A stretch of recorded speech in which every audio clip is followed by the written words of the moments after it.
बिस्मिल्लाहिर्रहमानिर्रहीम। अस्सलाम वालेकुम। कैसे हैं स्टूडेंट्स? उम्मीद है कि सब खैरियत से होंगे। लिसानुल हिसाब के नए लेक्चर के साथ हम मौजूद हैं। आज हम स्टार्ट करने जा रहे हैं थ्योरम नंबर 12.3 और मेरे पास स्टेटमेंट है जी कि the right bisectors of the sides of a triangle are concurrent. कि एक ट्राइंगल की साइड्स के जो राइट बाइसेक्टर्स हैं इज़ या आर या कॉमा ने ब्रेक कर दिया स्टेटमेंट को।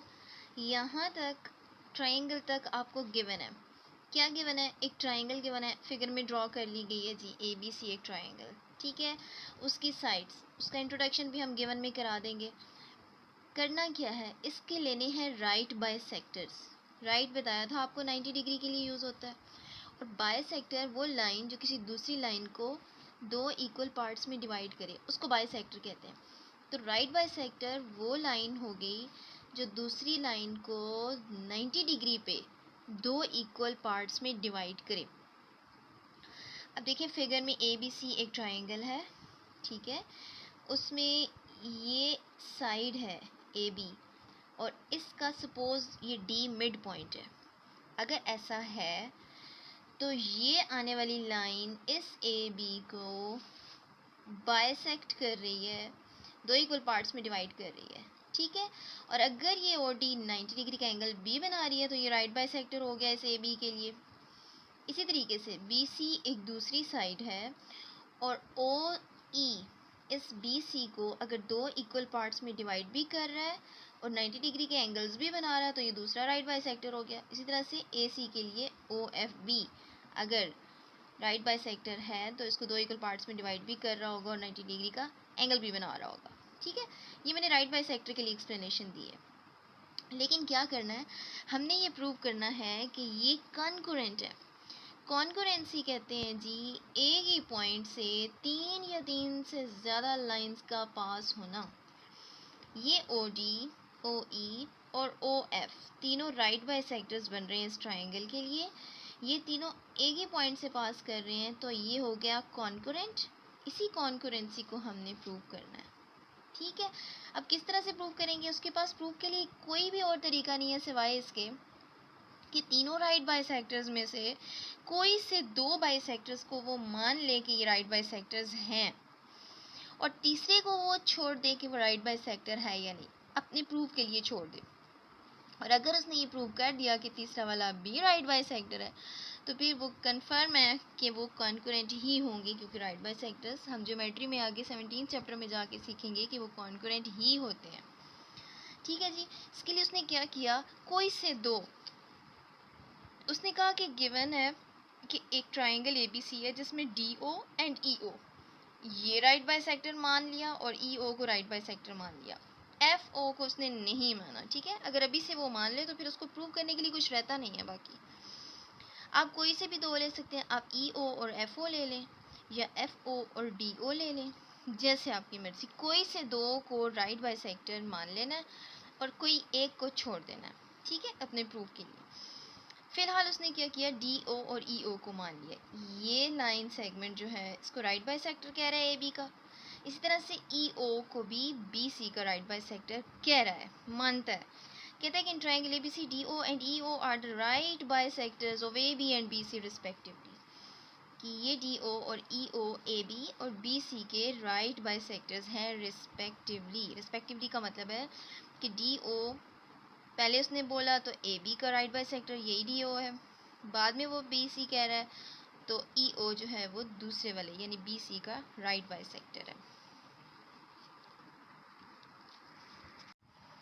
ओके जी, राइट बाइसेक्टर हो गए। अब मैंने अलग से ट्राइंगल ड्रॉ कर लिया है, जितना उसने मान लिया है कि DE और DO and EO are the right bisectors, ठीक है। ये दो राइट बाइसेक्टर्स हैं। अब वो कहता है and intersect each other at point O, और ये दोनों बाइसेक्टर्स इंटरसेक्ट कर रहे हैं या कट कर रहे हैं O पॉइंट पे। अब यहाँ आपने गलती से भी कॉन्करेंट का वर्ड नहीं यूज़ करना, क्योंकि कॉन्करेंसी तीन या तीन से ज़्यादा लाइंस के लिए होती है और हमने कहना भी नहीं है क्योंकि वो तो हमें प्रूव करना है, ठीक है। फिर कहते हैं O is join to F, O बस जॉइन है F के साथ, मिला हुआ है। ये एक लाइन जा रही है F की तरफ, ये वो पार्ट है जिसको उसने अपने प्रूफ के लिए रखा है कि ओ एफ एक राइट बाइसेक्टर, इसलिए वो सिर्फ जॉइंट कह रहा है, अभी राइट बाइसेक्टर इसके लिए नहीं कह रहा। ठीक है, इसको वो खुद प्रूव करेगा कि राइट बाइसेक्टर है। Next, the mid point of A C, यानी ये जो एफ है ये ए सी का मिड पॉइंट है। ठीक है, अब मिड पॉइंट का मतलब ये हो गया कि इसका मतलब है ये ओ एफ बाइसेक्टर है ए सी का, क्योंकि अगर एफ मिड पॉइंट है ए सी का तो इसका मतलब है ओ एफ इसका बाइसेक्टर है। राइट बाइसेक्टर है या नहीं ये आगे जाके पता चलेगा। ठीक है, ये उसने अपने प्रूफ के लिए छोड़ दिया। अब आ जाते हैं जी टू प्रूफ पे। क्या प्रूफ करना है? प्रूफ ये करना है कि the right bisectors of the sides A B, B C and A C, तीनों लाइन सेगमेंट्स हैं इसलिए लाइन सेगमेंट्स के सिंबल्स होने चाहिए। वो कह रहा है कि right bisectors of the sides A B, B C and A C of triangle are concurrent. हमें ये प्रूव करना है कि इन तीनों साइड्स के जो राइट बाइसेक्टर्स हैं वो ओ पॉइंट पे कॉन्करेंट है, यानी वो पॉइंट में से पास कर रहे हैं। ठीक हो गया। अब आ जाते हैं जी कंस्ट्रक्शन पे। करना क्या है, हमने अपनी ट्राइंगल में थोड़ी सी एडिशंस करनी है, और वो क्या करना ये है कि draw the right bisectors of A B and B C which intersect each other at point O. A B और बी सी के राइट बाइसेक्टर्स ड्रॉ कर लिए, ठीक है, जो कि इंटरसेक्ट कर रहे हैं ओ पे। ये बेशक स्टेटमेंट ना भी लिखें क्योंकि इस सारी बात गिवन में हो चुकी है। ठीक है, आप सिर्फ इतना भी कह सकते हैं कि join O to A B and C. अब आपने ओ को ए के साथ, बी के साथ और पॉइंट सी के साथ ज्वाइन कर देना। इससे क्या होगा, इससे मज़ीद ट्राइंगल्स बन जाएंगी और जिस पे वो काम करने वाला है अपने प्रूफ के लिए। ठीक है जी। अब कहते हैं जी कि in triangle A O B, देखिए जब ओ को ए और बी से ज्वाइन किया तो ओ ए बी एक ट्राइंगल बन गई। ठीक है, ये ओ ए बी एक ट्राइंगल बन गई।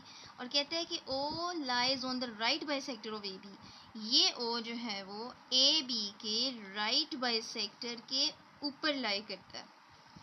ऐसा किसने कहा जी? ऐसा गिवन में बात हो गई है क्योंकि ओ डी को राइट बाइसेक्टर मान रहा है। अगर ओ डी राइट बाइसेक्टर है तो ओ ए बी के राइट बाइसेक्टर पर लाई करता है। ठीक हो गया। नेक्स्ट कहता है देयरफॉर, इसका मतलब ये हुआ अगर ये राइट बाइसेक्टर पे लाई करता है तो ए ओ और बी ओ दोनों कॉन्ग्रेंट हैं, दोनों की लेंथ सेम है। कैसे?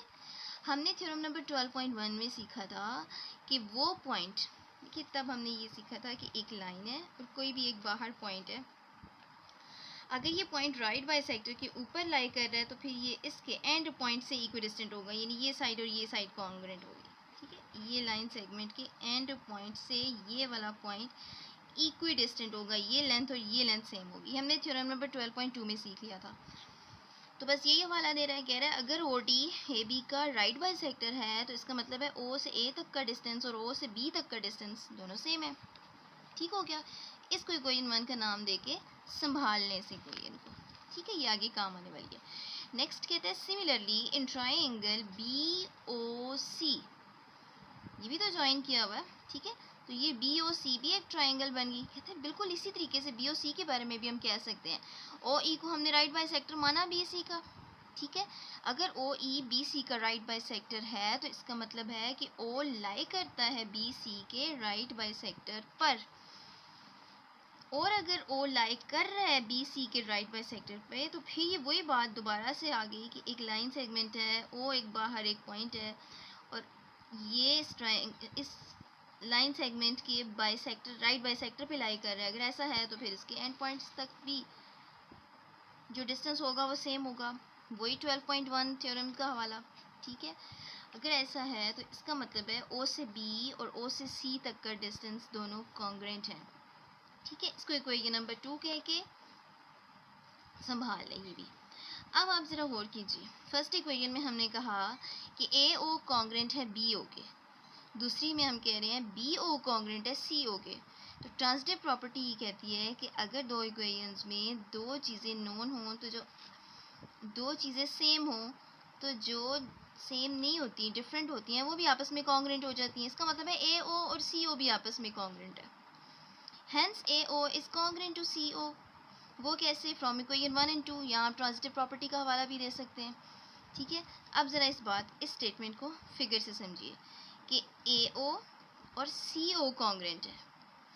थ्योरम नंबर 12.2 ने ये कहा था कि अगर एक लाइन सेगमेंट हो, एक पॉइंट हो बाहर, ठीक है, और उस लाइन सेगमेंट के एंड पॉइंट से इस पॉइंट का डिस्टेंस अगर सेम हो, तो इसका मतलब है कि वो पॉइंट इस लाइन सेगमेंट के राइट बाइसेक्टर पे लाई कर रहा है। इसका मतलब है कि ये लाइन इस लाइन सेगमेंट के राइट बाइसेक्टर पे लाई कर रहा है। ये थ्योरम नंबर 2 ने सिखाया था, 12.2 ने। तो अभी यहाँ पे तो यही हो गया कि ए ओ और सी ओ आपस में कॉन्ग्रेंट हैं। तो अभी हमें ये पता तो नहीं था कि एफ ओ राइट बाइसेक्टर पे लाई कर रहा है। अगर ये एक लाइन सेगमेंट है और ओ जो है वो ऐसा पॉइंट है जो ए तक और सी तक सेम डिस्टेंस पे मौजूद है, इसका मतलब है कि ये ओ इस ए सी के राइट बाइसेक्टर पे मौजूद है।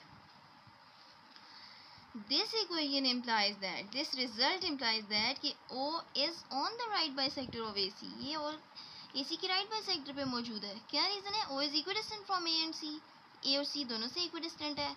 अगर ऐसा है तो इसका मतलब है कि OF भी एक right bisector ही हुआ इस ट्रायंगल की तीसरी साइड के लिए। OD और OE को हमने गिवन में मान लिया था, OF को हम अब मानते हैं कि ये राइट बाइसेक्टर है। प्रूव हो गया हमारे पास। अगर OD, OE और OF तीनों राइट बाइसेक्टर्स हैं तो इसका मतलब है O लाई कर रहा है तीनों के राइट बाइसेक्टर्स पर। अगर O ही वो पॉइंट है कि जो तीनों के राइट बाइसेक्टर्स पर लाई कर रहा है, तो इसका मतलब है तीनों राइट बाइसेक्टर्स इसी O पॉइंट से पास कर रहे हैं। सेम पॉइंट से तीनों लाइंस के पास होने का मतलब है कि वो कॉन्करेंट है। And that is what we have to prove. Hence the right bisectors of the three sides of triangle are concurrent at point O। इसका मतलब है ट्रायंगल की तीनों साइड्स के जो राइट बाइसेक्टर्स है वो तीनों के तीनों इस सेम पॉइंट O से ही पास कर रहे हैं और ये कॉन्करेंट है। ठीक हो गया जी। यहाँ तक किसी किस्म का कोई भी क्वेश्चन हो आप कमेंट सेक्शन में ज़रूर कीजिएगा।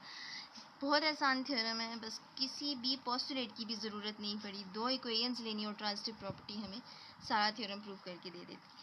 ठीक है जी, यहाँ तक कोई क्वेश्चन हो कमेंट सेक्शन में ज़रूर कीजिएगा। नेक्स्ट वीडियो तक अल्लाह हाफ़िज़।